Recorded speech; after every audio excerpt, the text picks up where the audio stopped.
شروع اللہ کا نام لے کر جو بڑا مہربان نہایت رحم والا ہے۔ لوگوں کا حساب اعمال کا وقت نزدیک آ پہنچا ہے اور وہ غفلت میں پڑے اس سے منہ پھیر رہے ہیں۔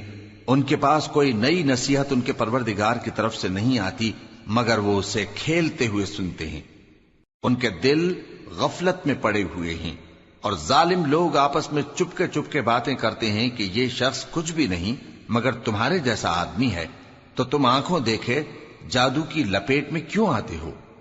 پیغمبر صلی اللہ علیہ وآلہ وسلم نے کہا کہ جو بات آسمان اور زمین میں کہی جاتی ہے میرا پروردگار اسے جانتا ہے اور وہ سننے والا ہے، جاننے والا ہے۔ بلکہ ظالم کہنے لگے کہ یہ قرآن پریشان باتیں ہیں جو خواب میں دیکھ لی ہیں، نہیں بلکہ اس نے اس کو اپنی طرف سے بنا لیا ہے، نہیں بلکہ یہ ایک شاعر ہے۔ تو جیسے پہلے پیغمبر نشانیاں دے کر بھیجے گئے تھے اسی طرح یہ بھی ہمارے پاس کوئی نشانی لائے۔ ان سے پہلے جن بستیوں کو ہم نے ہلاک کیا وہ ایمان نہیں لاتی تھیں، تو کیا یہ ایمان لے آئیں گے؟ اور ہم نے تم سے پہلے آدمی ہی پیغمبر بنا کر بھیجے جن کی طرف ہم وہی بھیجتے تھے۔ اگر تم نہیں جانتے تو جو یاد رکھتے ہیں ان سے پوچھ لو۔ اور ہم نے ان کے ایسے جسم نہیں بنائے تھے کہ کھانا نہ کھائیں اور نہ وہ ہمیشہ رہنے والے تھے۔ پھر ہم نے ان کے بارے میں اپنا وعدہ سچا کر دیا تو ان کو اور جس کو چاہا نجات دی اور حد سے نکل جانے والوں کو ہلاک کر دیا۔ ہم نے تمہاری طرف ایسی کتاب نازل کی ہے جس میں تمہارا تذکرہ ہے، کیا تم نہیں سمجھتے؟ اور ہم نے بہت سی بستیوں کو جو ظالم تھیں پیس ڈالا اور ان کے بعد اور لوگ پیدا کر دیے۔ جب انہوں نے ہمارے عذاب کو دیکھا تو لگے اس سے بھاگنے۔ مت بھاگو اور جن نعمتوں میں تم عیش و آسائش کرتے تھے ان کی اور اپنے گھروں کی طرف لوٹ جاؤ، شاید تم سے اس بارے میں دریافت کیا جائے۔ کہنے لگے ہائے شامت، بے شک ہم ظالم تھے۔ تو وہ برابر اسی طرح پکارتے رہے یہاں تک کہ ہم نے ان کو کھیتی کی طرح کاٹ کر اور آگ کی طرح بجھا کر ڈھیر کر دیا۔ اور ہم نے آسمان اور زمین کو اور جو مخلوقات ان دونوں کے درمیان ہے اس کو کھیل تماشے کے لیے پیدا نہیں کیا۔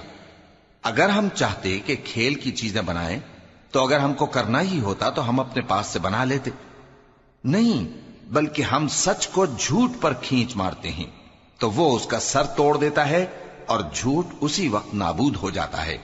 اور جو باتیں تم بناتے ہو ان سے تمہاری ہی خرابی ہے۔ اور جو لوگ آسمانوں میں اور جو زمین میں ہیں سب اسی کا مال ہیں، اور جو فرشتے اس کے پاس ہیں وہ اس کی عبادت سے نہ تکبر کرتے ہیں اور نہ اکتاتے ہیں، رات دن اس کی تسبیح کرتے رہتے ہیں، نہ تھکتے ہیں نہ تھمتے ہیں۔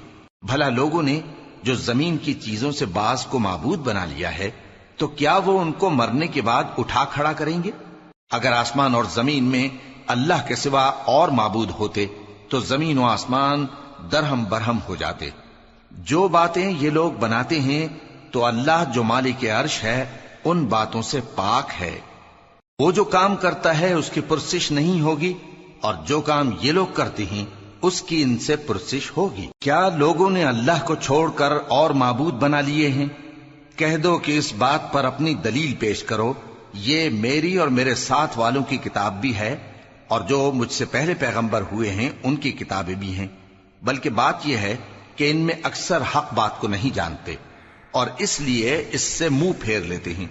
اور جو پیغمبر ہم نے تم سے پہلے بھیجے ان کی طرف یہی وحی بھیجی کہ میرے سوا کوئی معبود نہیں تو میری ہی عبادت کرو، اور کہتے ہیں